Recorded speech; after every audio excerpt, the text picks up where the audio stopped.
वज़ीर-ए-आज़म शहबाज शरीफ का जमशुदा ज़िला के लिए बड़ा ऐलान। मेडिकल और इंजीनियरिंग कॉलेज में कोटा बहाल। शहबाज शरीफ से कबायली माहिदीन की मुलाकात। जमशुदा ज़िला की तरक्की और अमन पर मुशावरत।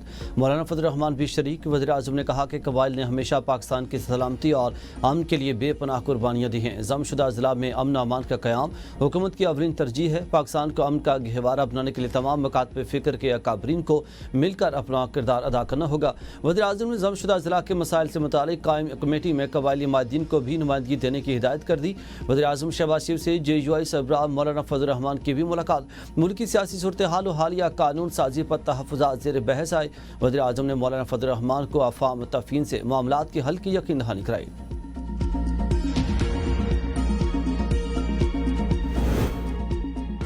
गुड तालिबान की कोई गुंजाइश नहीं, असलहा लेकर घूमने वालों के खिलाफ कार्रवाई होगी। वज़ीर आला KP अलीमीन गंडापुर का वाज़े पैगाम। प्रेस कॉन्फ्रेंस में कहा कि इसाक़दार मोहसिन नकवी मेरे सूबे की बात नहीं कर सकते। जो गुड तालिबान की सिफारिश करेगा इसके खिलाफ भी कार्रवाई होगी। सूबे में किसी भी ऑपरेशन की इजाज़त नहीं। दहशतगर्दी के खिलाफ मिलकर लड़ेंगे। दहशतगर्दों के खिलाफ सूबे में ड्रोन इस्तेमाल नहीं होगा। विफाकी हुकूमत का अफगानिस्तान में वफूद भेजना आइन की खिलाफ वर्जी है। हम विफाक के साथ बैठ कर उन्हें बताएंगे कि बॉर्डर की जिम्मेदारी आपकी है, मेरा सूबा है, मुझे चलाने दें। खैबर पख्तूनख्वा के फैसले सूबे में ही होंगे। विफाकी हुकूमत अपनी जिम्मेदारी पूरी नहीं कर रही। विफाकी हुकूमत हमारे साथ मुसलसल ज्यादती कर रही है।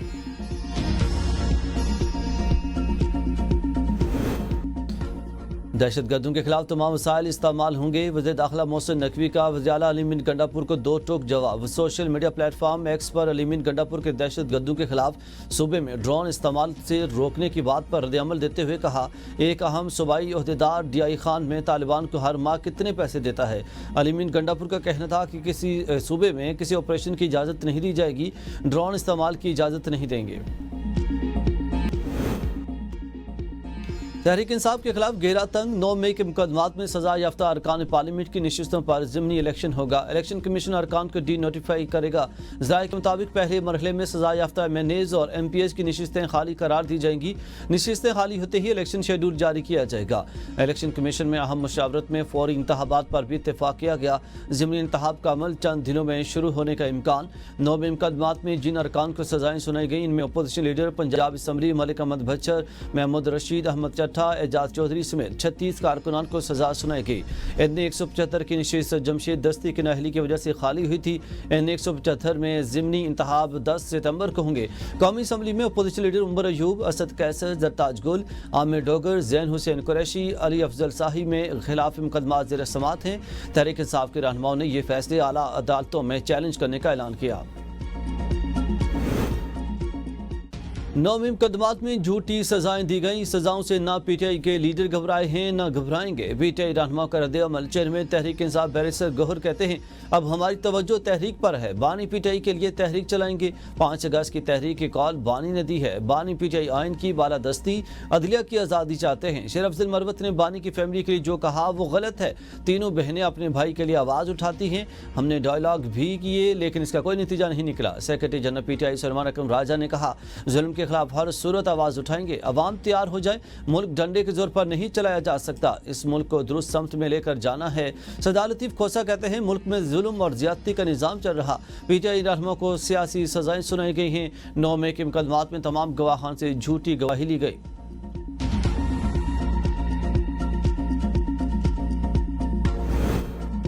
मानसून बारिशों और सैलाब की तबाहकारियाँ। गुज़श्ता 24 घंटों में अमवात की तादाद 14 हो गई। रवां मानसून अब तक 266 अफराद जाम बहक और 628 जख्मी हो चुके।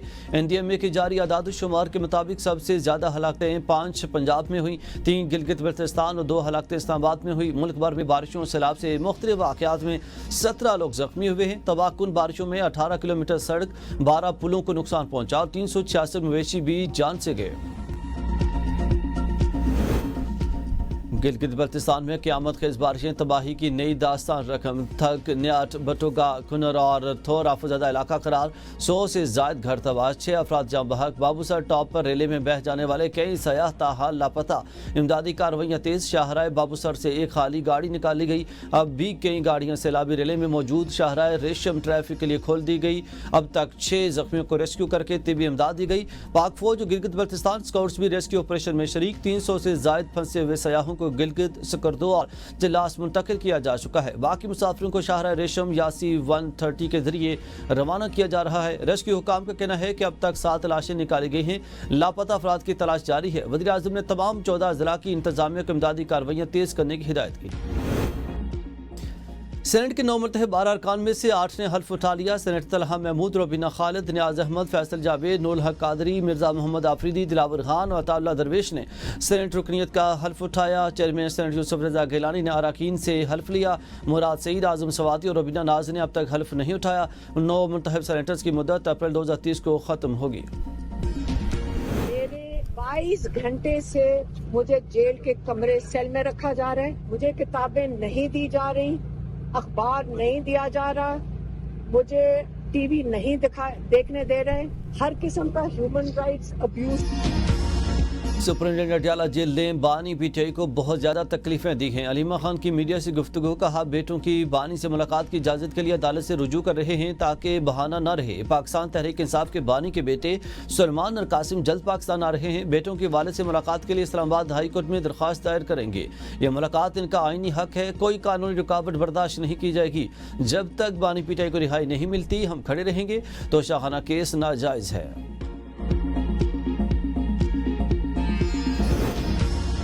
बानी चेयरमैन के बेटों का हक है कि वो मुहिम चलाएं, वो जहां जाएं लोगों को बताएं कि हमारे वालिद को 190 मिलियन पाउंड करप्शन केस में सजा हुई। वज़ीर इत्तलात अताउल्लाह तारड़ की मीडिया से गुफ्तगू, कहा बानी के बेटे कौम को बताएं कि आपने बिजनेस टाइकून के अरबों रुपए किस तरह इस्तेमाल किए। 9 मई के सनहे में मुलविस मुलजमान के खिलाफ शवाहिद मौजूद थे। इस्लामाबाद में मरकज़ बराए इंसदाद दहशतगर्दी की इफ्तिताही तकरीब से खिताब में अताउल्लाह तारड़ ने कहा हालिया दिनों में बयानिए की जंग डिसइंफॉर्मेशन से कहीं आगे चली गई। दहशतगर्द अपने नजरियात की तरवीज सोशल मीडिया के जरिए कर रहे हैं। हुकूमत पैगाम अमन के नाम से इक़दाम का आगाज करने जा रही है। तहरीक इंसाफ के रहनुमा में एक बार फिर झड़प। आजम सवाती और शहबाज गिल आमने सामने आ गए। शहबाज गिल का आजम सवाती पर एबटाबाद में घर खरीदारी पर कमीशन और कुक बैक्स का इल्ज़ाम और आजम सवाती शहबाज गिल पर बरस पड़े। कहा शहबाज गिल तुमने गलत आदमी को ललकारा है, तुम आस्तीन का सांप हो, तुमने बानी पीटे को धोखा दिया, एजेंसियों को वो बातें बताई जिनका बानी से फरिश्तों को भी इल्म नहीं था, मुझ पर मन गढ़त इल्ज़ामात लगाए। शहबाज गिल जानबूझकर लोगों को मन गढ़त इल्ज़ामात के जरिए ब्लैकमेल करते हैं। माली इस्तेहकाम की जानिब वहाँ पेशरफ्त आलमी क्रेडिट इदारों का पाकिस्तानी माशरत पर एतमाद बहाल। S&P ग्लोबल रेटिंग ने पाकिस्तान की रेटिंग CCC+ से B- कर दी। इससे काबिल फिच ने भी पाकिस्तान की रेटिंग बेहतर कर दी है। पाकिस्तान की फॉरेन रिजर्व में इजाफे से बैलेंस ऑफ पेमेंट बेहतर हुई। इलामे में कहा गया कि रेवेन्यू में इजाफे और महंगाई में कमी की हुकूमती कोशिशें माली इस्तेहकाम का बायस है। उम्मीद है कि पाकिस्तान को मालियाती इदारों की सपोर्ट हासिल रहेगी। वज़ीर आज़म का पाकिस्तान की क्रेडिट रेटिंग के दर्जे में बेहतरी पर इजहार इत्मीनान, कहा कि रेटिंग में बेहतरी साबित करती है माइशत इस्तेहकाम की तरफ गामजन है। साबिक वफाकी वज़ीर दानियाल अजीज़ हुकूमत पर बरस पड़े। ABN के प्रोग्राम सवाल से आगे में गुफ्तगू करते हुए कहा कि सियासी इस्तेहकाम का इंतजार है मगर माइशत दिन ब दिन गिरती जा रही है। हुकूमत 6.8% तरक्की का दावा करती है लेकिन हकीकी शरह 2% से ज़्यादा नहीं। बेरोजगारी 20% से तजावज़ कर चुकी। श्रीलंका बहरान से निकला, अब हम भी इस्तेहकाम की तलाश में हैं। बांग्लादेश ने इनकलाब देखा, पाकिस्तान अभी तक कन्फ्यूजन में है। जनूबी एशिया आगे बढ़ा है, पाकिस्तान पीछे रह गया। 10 साल पुराने डेटा से नई पॉलिसियाँ बनाई जा रही हैं। मुआशी सच छुपाने का रुझान, अवाम को असल सूरत हाल से लाइल्म रखा गया। 2 माह में पाकिस्तान की पहली मुसाबकती एनर्जी मार्केट पॉलिसी का नफाज। बिजली की खरीदारी का पुराना निज़ाम खत्म होगा। वफाकी वज़ीर तवानाई अवैस लगारी का ऐलान। वज़ीर तवानाई से आलमी बैंक के आला सतह वफ़द की मुलाकात। कहा कि मुसाबकती एनर्जी मार्केट से बिजली की आज़ादाना तजारत मुमकिन होगी। आलमी बैंक के ताउन से तवानाई शोबे में इस्लाहात, निजी सरमाकारी को फ़रोग़ दिया जाए। हुकूमत का किरदार सिर्फ रेगुलेटरी फ्रेमवर्क तक महदूद होगा। आलमी बैंक का पाकिस्तान के तवानाई निज़ाम को मजबूत बनाने का अज़म। यूटिलिटी स्टोर्स मुलाजमिन का एहतजाज जारी। हुकूमत यूटिलिटी स्टोर्स कॉरपोरेशन के दरमियान मुज़ाकरात का दूसरा दौर नाकाम।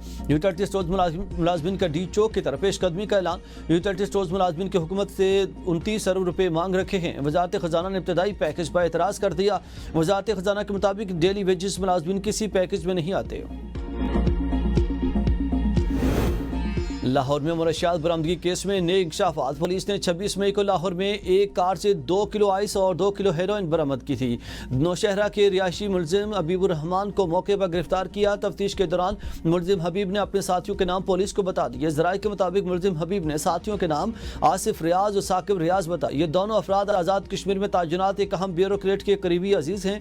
पुलिस ने आसिफ रियाज और साकिब रियाज को तफ्तीश के लिए तलब कर लिया।